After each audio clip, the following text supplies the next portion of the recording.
¿qué pasaría si te dijera que la Reforma Protestante no empezó con Martín Lutero? Que antes de que él clavara un solo papel en una puerta de madera, ya había hombres peleando con la Iglesia. Ya había estudiosos descubriendo griego y hebreo escondidos en bibliotecas polvosas. Ya había un miedo colectivo, un miedo a Dios, a la muerte, al infierno, que recorría toda Alemania como una fiebre. Lutero no apareció de la nada. Apareció en el momento exacto en que todo estaba listo para explotar. Bienvenido a una nueva serie de Teo Visual. Vamos a contar con calma y sin saltarnos nada importante cómo nació la Reforma Protestante y quién fue realmente Martín Lutero. Esta serie está basada en 3 fuentes históricas serias: Historia de la Iglesia Cristiana por de Williston Walker, Historia de la Reforma por de Justo L. González y por Historia General del Cristianismo por de Alfonso Ropero y John Fletcher. 3 historiadores, 3 ángulos, una sola historia increíble e impactante. Y este primer video es especial, porque antes de hablar de Lutero, vamos a hablar del mundo que lo estaba esperando. Para entender a Lutero, primero hay que entender a Alemania. Y Alemania, a finales del siglo XV, estaba viviendo algo curioso: una explosión de universidades. Entre 1409 y 1506 se fundaron no menos de 12 universidades nuevas en menos de 100 años. Pero ojo, esto no nació porque de repente a todos les dio sed de conocimiento. Detrás de cada universidad nueva había un príncipe, un duque, un señor territorial que quería tener su propio centro de estudios, su propio prestigio. Y sin saberlo, esos señores ambiciosos estaban construyendo, ladrillo por ladrillo, el terreno donde después iba a crecer la Reforma. Pero pasó algo más profundo dentro de esas universidades. Hubo un regreso a un teólogo antiguo, Agustín de Hipona. En vez de seguir aferrados a Aristóteles, como llevaban siglos haciendo los escolásticos medievales, muchos pensadores empezaron a voltear hacia los conceptos neoplatónicos, hacia ese agustinismo más espiritual, más centrado en la gracia. Esto empezó fuerte en la Universidad de París y de ahí brincó a las universidades alemanas. ¿Por qué importa esto? Porque ese regreso a Agustín fue el puente hacia el humanismo, y sin ese puente, la mente de un joven monje agustino llamado Martín Lutero jamás hubiera encontrado el camino que encontró. Ahora hablemos del humanismo, y aquí tienes que imaginarte algo: el Renacimiento, ese movimiento que nació en Italia, cruzando los Alpes hacia el norte, como una corriente de aire fresco. Llegó por contacto directo en los grandes concilios de Constanza y Basilea, donde humanistas italianos se cruzaron con pensadores alemanes, pero no se quedó ahí parado. Para finales del siglo XV ya estaba corriendo con fuerza por toda Alemania, más rápido de hecho que en Francia, Inglaterra o España. Hubo un personaje clave en este impulso: Nicolás de Cusa, cardenal, obispo y dueño de una biblioteca impresionante para la época. Murió en 1464, pero su huella quedó para la historia. Y no todo fue elegancia académica, También llegaron de Italia, junto con el amor a los clásicos, ciertos hábitos, digamos, menos virtuosos. Hubo un tal Pedro Luder, un poeta vagabundo, que se pasó casi 20 años saltando de universidad en universidad, viviendo una vida bastante disipada. No todos los que trajeron el Renacimiento eran ejemplos de santidad, para nada. Pero también hubo maestros serios. Rodolfo Agrícola, que terminó dando clases en Heidelberg, ayudó muchísimo a que la educación clásica entrara en serio a las escuelas alemanas. Y uno de sus discípulos, Alejandro Hegius, dirigió durante años la escuela de Deventer, una escuela que sin saberlo entonces estaba formando al alumno más famoso que tendría jamás, Erasmo de Rotterdam. El humanismo no entró a las universidades sin pelear. Su primera gran conquista fue la Universidad de Viena, gracias a un poeta latino, medio pagano para los estándares de la época, llamado Conrado Celtes. Y tuvo algo clave a su favor: el propio emperador Maximiliano lo apoyaba. Para la primera década del siglo XVI, el humanismo ya se estaba metiendo en universidades como Basilea, Tubinga, Ingolstadt, Heidelberg y Erfurt. Sí, Erfurt, Guarda ese nombre porque vas a escucharlo muchísimo en los próximos videos. Las ciudades comerciales más poderosas, Nuremberg, Estrasburgo, Augsburgo, también se volvieron refugio de estos pensadores. Y para 1491 ya existía algo así como un club de intelectuales, la Asociación Literaria Renana, fundada por el mismo Celtes, donde los humanistas se mandaban cartas, compartían textos, se apoyaban entre ellos. Para el año 1500, el humanismo ya no era una moda pasajera, era un factor vital en la vida alemana. Pero antes de seguir, hagamos una pausa, porque llevamos varios minutos hablando del humanismo. ¿Pero qué era exactamente? Contrario a lo que muchos creen hoy, el humanismo del Renacimiento no era un movimiento ateo ni una filosofía para sacar a Dios de la ecuación. Su idea principal era otra: volver a las fuentes. Volver a leer los textos originales, aprender griego, aprender hebreo, estudiar a los autores clásicos, pero también regresar a la Biblia y a los primeros padres de la Iglesia con ojos nuevos. Su lema era sencillo, pero revolucionario: ad fontes, una expresión latina que significa hacia las fuentes. En lugar de conformarse con repetir lo que otros habían dicho durante siglos, los humanistas querían abrir los libros por sí mismos y preguntarse: ¿qué dice realmente el texto? Y esa pregunta terminaría cambiando Europa. Ahora quiero presentarte a dos personajes que, sin ser protestantes, sin buscarlo siquiera, prepararon el terreno para todo lo que viene después. El primero, Juan Reuchlin. Nació en 1455, en una familia humilde, en Pforzheim. Desde joven destacó como latinista y a los 17 años ya estaba en la Universidad de París, donde empezó a estudiar griego. Para 1477 ya era maestro y daba clases de griego en Basilea. Viajó a Italia varias veces, conoció a los grandes pensadores de la Academia Platónica en Florencia y ahí desarrolló un interés profundo, casi una obsesión, por las doctrinas cabalísticas judías. Pero su gran legado no fue eso. Su gran legado fue otra cosa. Reuchlin se dedicó durante 20 años a estudiar hebreo a fondo y en 1506 publicó algo que cambiaría todo: una gramática y un vocabulario hebreos, conocidos como por De Rudimentis Hebraicis. ¿Por qué esto es tan importante? Porque antes de Reuchlin, casi ningún cristiano en Alemania podía estudiar el Antiguo Testamento en su idioma original. Él abrió esa puerta. Él le dio a los futuros reformadores las herramientas para leer la Biblia hebrea directamente, sin depender solo de traducciones latinas.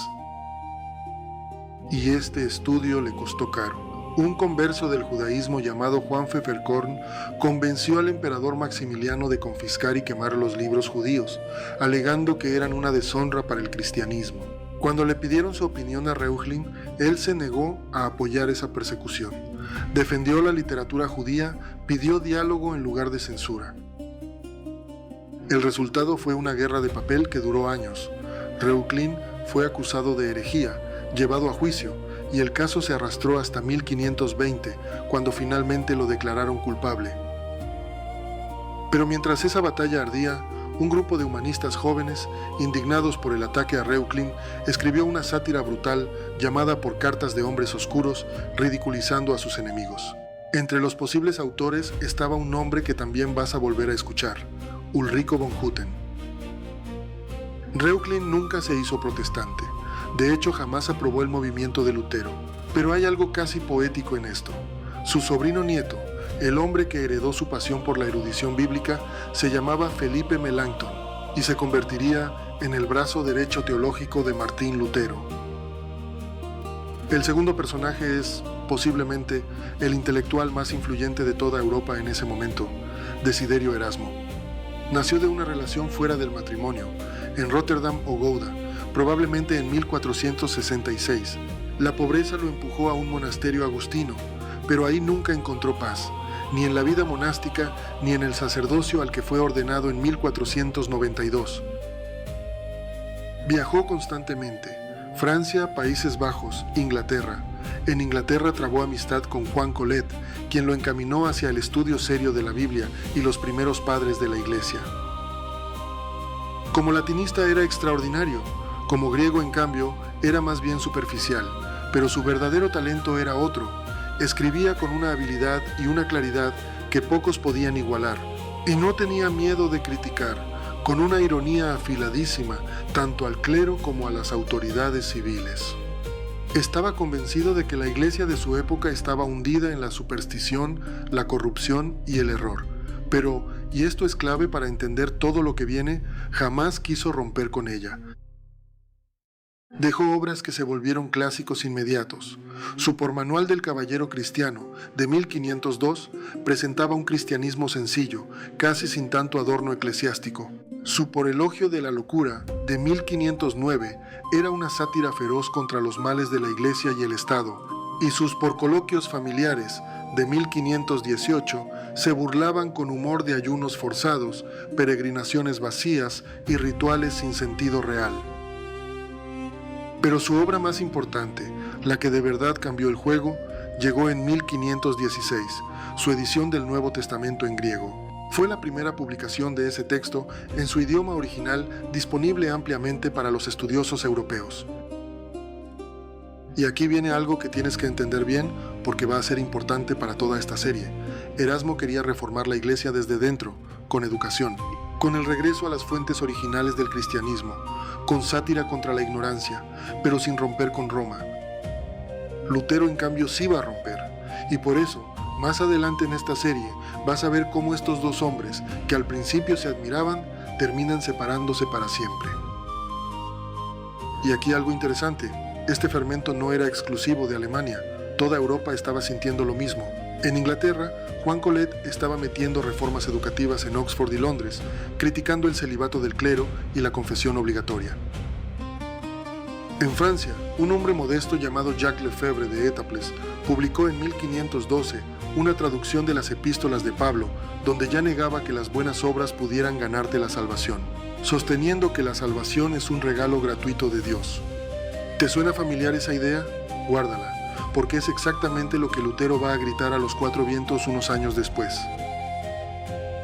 Y de ese círculo francés salieron discípulos que tendrían un papel enorme en la Reforma: Guillermo Farel, que reformaría la Suiza francesa, y Luis de Berquín, que terminaría muriendo como mártir protestante.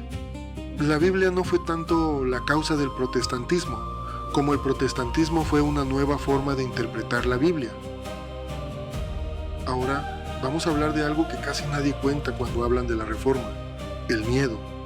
Alemania, a finales del siglo XV, vivía un avivamiento religioso real, pero su motor no era la esperanza, era el terror. Y el miedo no se detenía ahí. La preocupación por la brujería se estaba extendiendo por toda Alemania.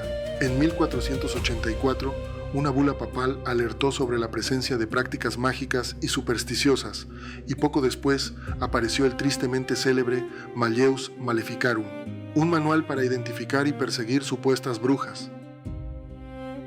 La mayoría de las personas de aquella época estaba convencida de que el mundo espiritual actuaba constantemente detrás de los acontecimientos cotidianos. Y aunque muchos creían posible la existencia de fuerzas oscuras reales, el problema fue que el temor comenzó a crecer más rápido que la evidencia. Rumores, sospechas y supersticiones se mezclaron hasta crear una atmósfera de auténtica paranoia. Vecinos acusaban a vecinos, historias extraordinarias circulaban de pueblo en pueblo, y poco a poco el miedo terminó ocupando un lugar cada vez más grande en la imaginación religiosa de la época. Alemania no solo tenía hambre de Dios, también estaba aprendiendo a vivir con miedo. Además, entre 1490 y 1503 hubo hambrunas. La amenaza de los turcos avanzando crecía cada año, y toda esa inquietud social se mezclaba con algo todavía más profundo: la sensación constante de que el juicio de Dios estaba cerca y de que había que hacer algo, lo que fuera, para escapar de su ira. Por eso las peregrinaciones estaban en su mejor momento. Los más ricos viajaban hasta Tierra Santa, otros iban a Roma, pero el destino más popular fuera de Alemania era Santiago de Compostela, en España. Y dentro de Alemania, los lugares de peregrinación estaban siempre llenos, con colecciones enormes de reliquias. Una de las más grandes pertenecía, nada menos, que al elector Federico el Sabio. El mismo hombre que, sin saberlo todavía, se convertiría en el protector que salvaría la vida de Martín Lutero. Para colmo, nuestro Señor Jesucristo, en ese ambiente casi nadie lo veía como un salvador cercano. Lo veían como un juez estricto, alguien al que había que aplacar con sacrificios, con absoluciones, con suficientes obras buenas para sobrevivir el juicio final. Y fue exactamente dentro de ese miedo colectivo donde un niño llamado Martín Lutero creció, y donde años después ese mismo miedo personal lo empujaría a encerrarse en un monasterio.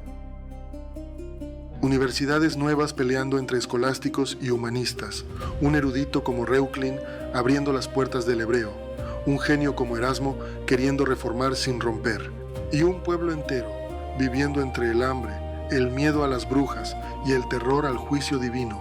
Ese era el mundo, listo, cargado, esperando.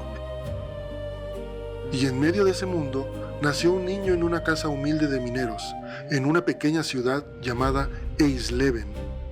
Nadie en ese momento podía imaginar que ese niño, golpeado en su infancia, aterrado por la muerte y el infierno, terminaría partiendo en dos la historia del cristianismo.